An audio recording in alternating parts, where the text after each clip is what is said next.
I'm Joanna Cotten. We're in Nashville, Tennessee, and I am a new artist on Warner Brothers Records.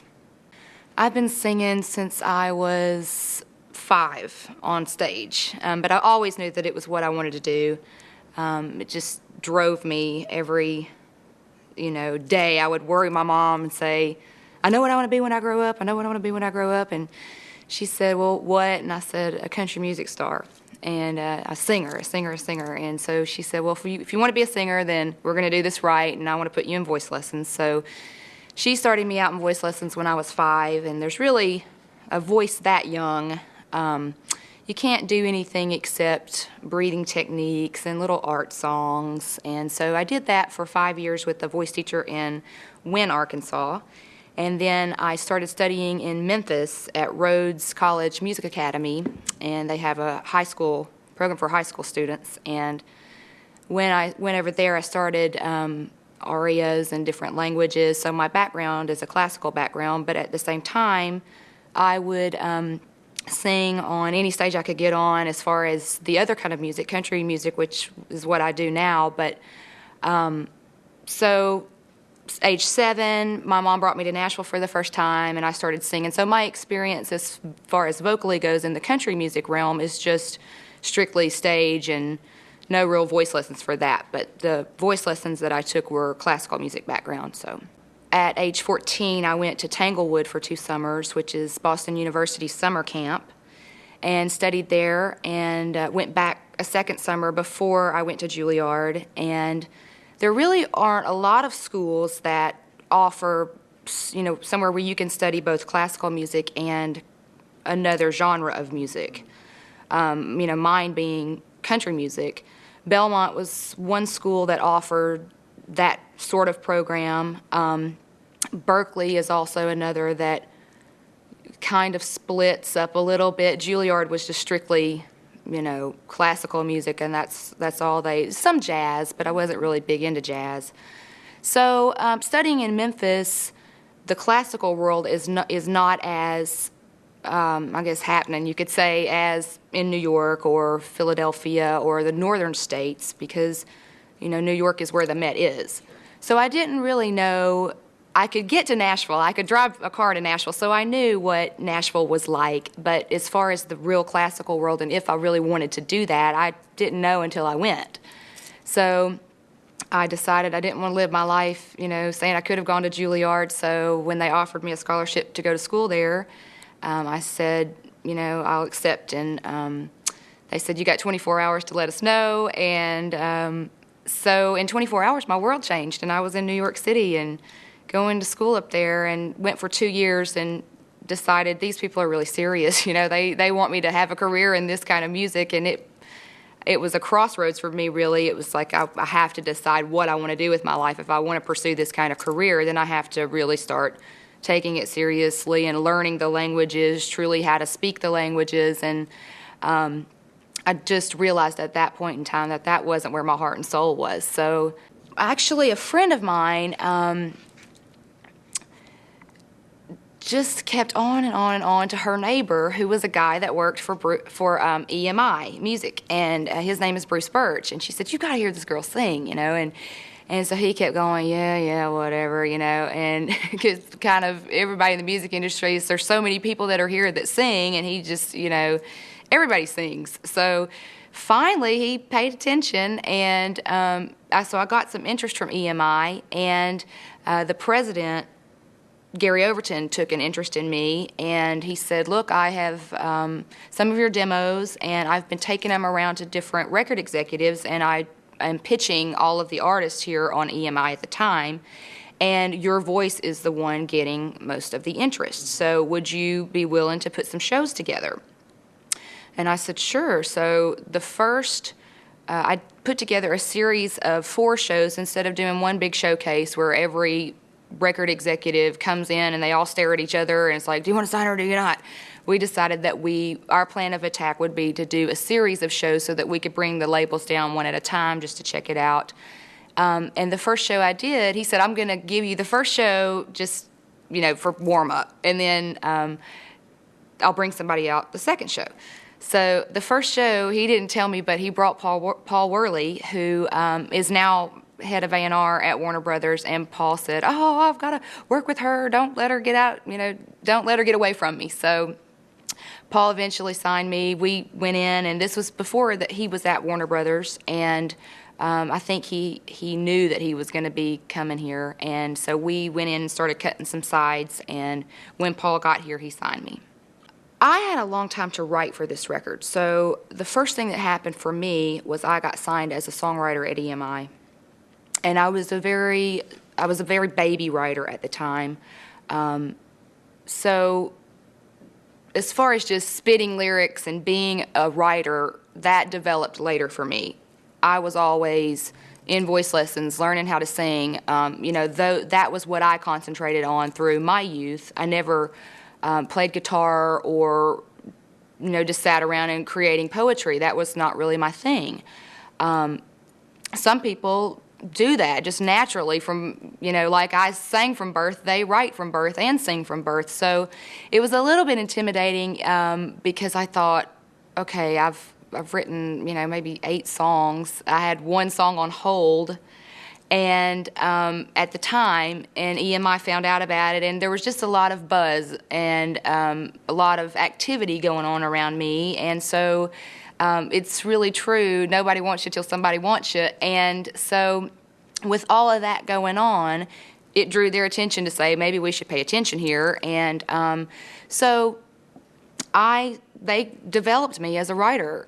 Bruce Birch, who was responsible for signing me at EMI, he is also a writer and has had several number ones, and he said, look, I'll teach you how to do this. Get in the room with me and let me show you how to write a song.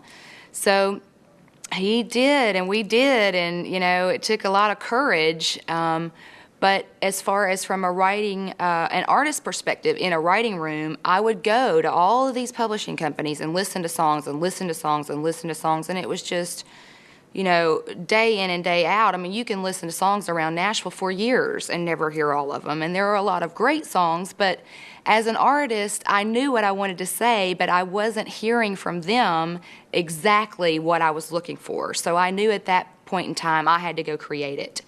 So when I would sit in the room with these legendary writers, and here I've had 0 cuts, it was a bit intimidating, but, I just kept showing up. Half of life is showing up. So I would keep showing up, and my songwriting got better, and I was able to guide them instead of going into a publisher and going, okay, this is what I'm about. I was able to get in a room and sing to the melody and go, this is how I want it to go. This is what I want to say. This I would never say. And so that really helped me become an artist.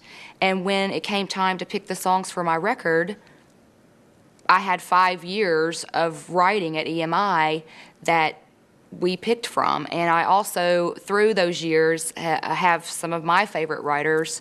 One is a guy named Dennis Lindy.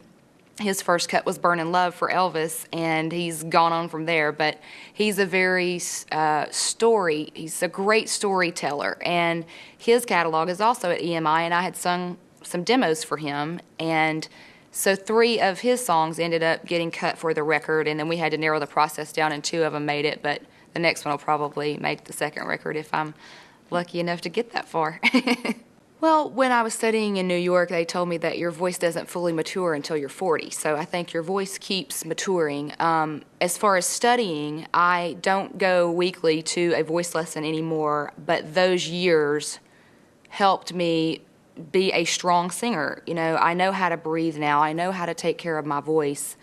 And that's something that I highly recommend for anybody, because if you just sing and you don't know how to take care of your voice, when you get to a point where you're out there every night, you're on radio interviews, you're using your voice constantly, and if you don't know how to take care of it, it's going to become damaged, and just because of the years of use. And then if you're not singing properly on top of that, you can get growth on your vocal cords, and you can do a lot of damage. So I feel like that part is strong and is where I want it to be at this particular time. But yeah, it will continue to grow as well. And I guess it is true. If the experts told me that it doesn't fully mature until you're 40, then I have to believe that it will continue to mature and change and strengthen, hopefully. I think country fans are a lot more loyal. Country fans to me are somebody that I can relate to because I'm a country person. I was born in Memphis and grew up in a small town 45 minutes west in Forest City, Arkansas. So I always was a country music fan, but they follow you forever. I mean, they're still going every week to the Grand Ole Opry to see these people play that have been singing their whole entire lives. And a lot of times, in a lot of genres, I mean, I don't know anything in rock and roll where you can go every week and see a bunch of old rock and roll guys get up there and they're sounding great and, they're legends. Those are the people that have been doing this and have made a career out of it and are still able to retire singing and doing what they love to do. So I think that is one thing in particular in the country genre that is the loyalty of the fans for sure. So growing up, we would listen to all kinds of music because I grew up in what they call the Delta area of the United States, and it's right around Memphis. So there's a lot of, just a hodgepodge of music there. You've got gospel, you've got country, you've got R&B because Memphis is so deeply rooted in the R&B world.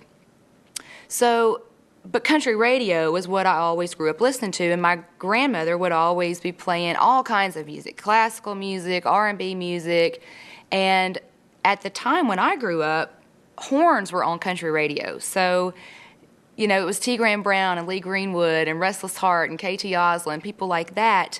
And so the soul that I heard coming out of my speakers as far as country music went was really not far from what I heard on Beale Street when I would go sing there every week. So it was really, there was no trick to it. I just sang it. And a lot of times when people are trained in classical music, that's all they do. They don't flip to another kind of music. But I guess I was just blessed that way. I was able to sing an aria, but at the same time, I could sing country music and pull it off. So you have to be fearless.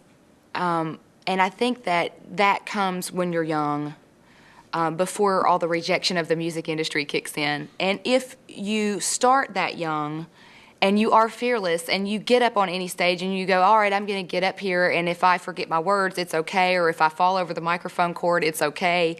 And you do learn. Every time you get up there, every time you see a great performer, I'm still learning. Every time I see Tina Turner on a stage, that's the ultimate show for me as far as a performer goes. She, anybody with legs like that at 60 years old, that's how you want to end up, But I do think that there are people that are quote-unquote performers. The Rolling Stones are performers to me. Tina obviously is a performer. So I would watch those people, and you can learn from those people. How do they move on the stage? How do they interpret a ballad to bring you in? So just learning from whoever your favorites are. Everybody's going to have their own favorites, but I think just watching people and being able to get up there and, be fearless and make a fool of yourself if that's what happens. You always run that risk. Do you get nervous before shows? I get the butterflies, but I think every show I do, it's less and less and less. So once I'm doing it every night, I think it'll probably be, but yeah, there's always that fear that they won't like what you do, or, what if still to this day, what if Grace is really not, dancing was never my forte. So there's always that microphone cord. It really wasn't so much for me. When I got signed, the independents were just starting to grow. And the internet was just starting to really be a serious player in this game. So for me, you always shot for the major record deal. That's what everybody in town comes here to get. And of course, when one was offered to me, it was like, okay. I I only had one deal on the table at the time, so that was my only option. There are some people, though, that do come to town, and if they do a showcase or they get a buzz around them, and a lot of people in the industry are starting to notice them, they'll have 2 or 3 or 4 options. So if that's the case, then you're in a really good place because you can start a bidding war. You can play them against each other and say, hey, Lyric Street's going to give me this, and or RCA is going to give me this. Why would I want to go with you and if they think, oh, okay, well, if they're going to give her that, then I'm going to give her that too, and this. So now she'll want to come over here. So for me, that wasn't the case, but I do have some friends in the industry that have had 2 or 3 deals laying on the table at one particular time, and I think you just have to assess, where are you going to get the most attention? Who is the most excited about you? If it is an independent label that they're going to launch, they're going to put everything that they have into you, and you're going to be just a small fish in a big pond at a major label, then you have to weigh those options because, sometimes at a major label, you have, you don't want to go to radio at the same time they're going to be working the Faith Hill record, because Faith's, she's had a long career. She's going to get the attention there. So there is a process, and you have to kind of get in line. So I would say that's a big factor as to where you go if you are lucky enough to have options. Who's going to give you the most attention, and who is excited, who is the most excited about you and what you're all about? For my case, yes, because EMI helped me get my record deal. So absolutely. And they are my partner in this thing. They have helped me. If it were not for EMI, I wouldn't be a Warner Brothers artist. So for me, absolutely, but I didn't make very long-term deals, so that hopefully, if I'm successful, EMI and I can either renegotiate at a certain point in time, or I can say, okay, thank you, you've helped me, and they'll own that catalog as far as until my deal's up, and I can walk away with the rest of my publishing. I can say, okay, now, they've gotten me this far in my career. I can analyze my career at that point in time and say either, yeah, I think I do want to go back into partnership with them, or no, I'm at a point in my career now where I have other income streams coming in as far as my live income will be, and I don't need to take a draw from EMI anymore. I don't need a publishing draw. I don't need that to live on. So now I can hold on to my publishing and just have somebody administer it for me. So, of course, that's where you want to be as a writer. You always want to own your own publishing if you can, but there are so many parts of that when you don't. First of all, a draw. If that's what's paying your bills at the time, then yeah, I would much rather take a draw from EMI and do what I love to do, writing songs and singing songs every day, than go into work for lawyers, even though I love them. There are some great ones out there, and they have educated me a lot, but that's not what I moved here to do. So, but obviously, on down the road, I would love to be able to own my own publishing at some point in time. And some people, they couldn't get arrested. They couldn't get a publishing deal. So they've got all of their publishing. Well, then, their career hit, and they own all of their publishing, which is just, for me, I'm thinking, woo, all right. That would be a very cool thing to have happen to you. But in my case, if it were not for EMI, that was something that I did give up early on, but it fed me. It put food on my table and allowed me to live my dream. So that was a good move for me. There's a lot of rejection that goes into this, and so I would say that you have to be grounded. You have to, keep your family close and try to hang on to the things that really mean something in life. Careers are going to come and they're going to go. So, for me, my journey has been, getting my foundation in God down, my foundation with my family down, and keeping the people and the things that I know are good and true around me very close to me. Also, I think it's important that you educate yourself. If you are an artist and you don't know how these contracts read, my background is when I moved to town, those 2 years that I said I was just seeing where I was and didn't do any singing. I worked in a law firm, and that is my background as far as working goes, because everybody's got to work for a living before they can make their living with music. So I would read everything. I would get these contracts, and I would say, okay, this is what they offered them. So I educated myself that way. But any way that you can educate yourself on, okay, they're telling me this, but it really means this.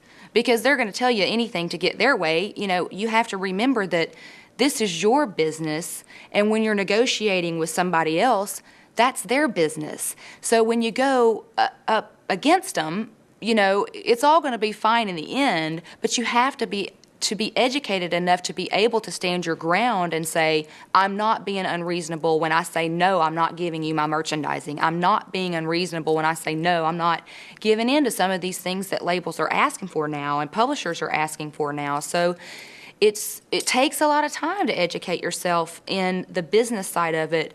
But when you're 20 years down the road and nobody even knows your name because your song has gone up the charts and come back down, you will thank yourself because you'll have a retirement, account in the bank, and you won't have to come off of the slope and go, what did I just do with my money that came in? So you have to educate yourself and surround yourself with a great team, business managers that are smart about the industry and management companies that are smart about not only helping you get where you want to be, but building a career. Sometimes when you are building a career, you have to say no to some things that look like, oh, well, that's a lot of money right here, right now, but that may not be the best thing for me as far as my career goes and building my career and being around in 20 years.